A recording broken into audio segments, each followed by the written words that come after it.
Thank you. The Chief Executive of the Royal Bank of Scotland, Stephen Hester, has explained his decision to turn down his bonus. He said accepting it would have damaged the reputation of the bank. In an interview with the BBC, Mr Hester said public pressure on him was so great he had considered resigning.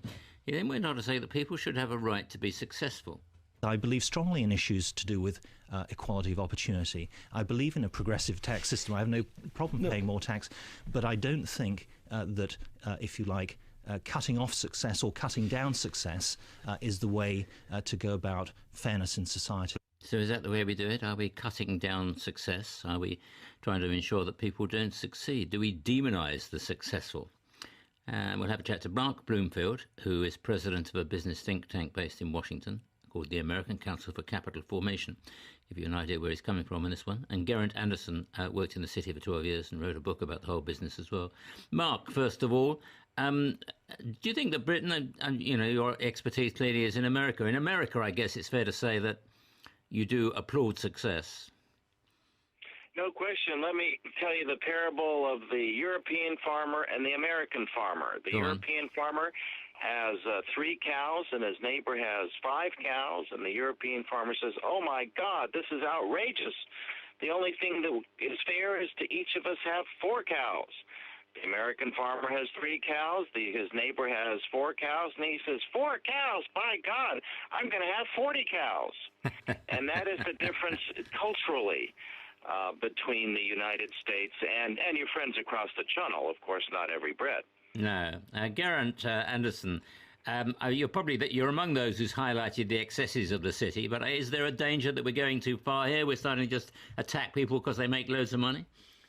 Well, I certainly am not too keen on what I'd call the politics of envy, just disliking people because they've been successful and they've made lots of money. And I think there is some of that coming into play, especially when the politicians get on the bandwagon and realise that there's very few votes to ever be lost by bashing the bankers.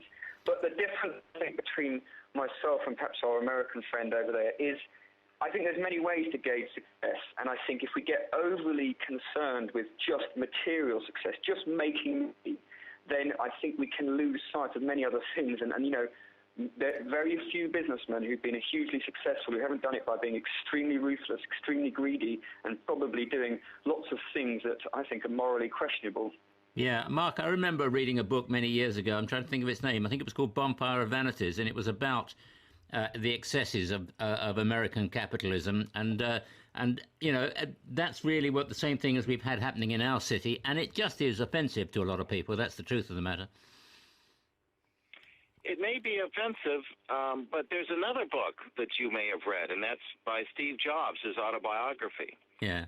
And just think what Steve Jobs did, what he created. He created more leisure time for people who were his employees by giving them bonuses and giving them stock options. But one of the things that's compelling to me in the book is when Danielle Mitterrand shows up. And Danielle Mitterrand, of course, was the wife of the former prime minister. Yes, she was a fan of Fidel Castro, but that's not the point. She shows up at Jobs' place and says, now, wait a minute. In France, we've got a 35-hour week. Now, do your folks work more than 35 hours? Yes. Well, do you pay them? Yes. Do you pay them extra? Yes. And it goes on. And Steve Jobs says, wait a minute, this woman doesn't get it. So obviously one can talk about the fellow in New York who has a $5 million birthday party, but I think the overall thing that we need to encourage in the United States and quite frankly in Europe is a drive for success, entrepreneurship. Yeah, I think that's probably right. I mean, I suppose the trouble is, Geraint, that in the city, it's a kind of success is measured in the amount of bonus or money you can wring out of your company. It's not in terms of just how much good you've done. Your success is counted in the stack of £10 notes. Oh, absolutely. I mean, in the city, your success is judged purely by the size of your bonus. If you make a bonus twice as big as John over there, that literally means you're twice as worthwhile a human being. And when you have that kind of mentality, people will lie, cheat, steal, sell their grandmother just to be a success.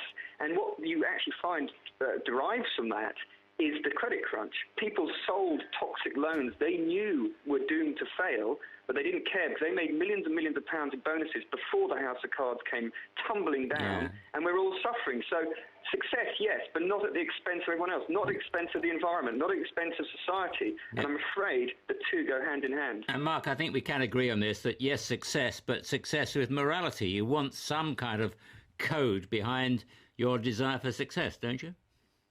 Well, it depends whose code it is. I don't want the government emitting some sort of a code. If we talk about toxic mortgages, that's a whole different story. But that, quite frankly, was a result of morality, at least in the United States and the government, where they engaged in public policy, offering loans to people who couldn't take them.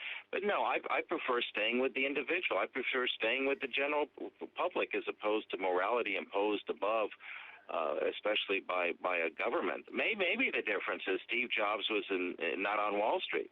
I agree, in the United States there's greed on perhaps on the street, but I really am less concerned about that than I am about the positive aspects and encouraging entrepreneurship to create jobs. My gosh, my two kids are French, and they can't get jobs.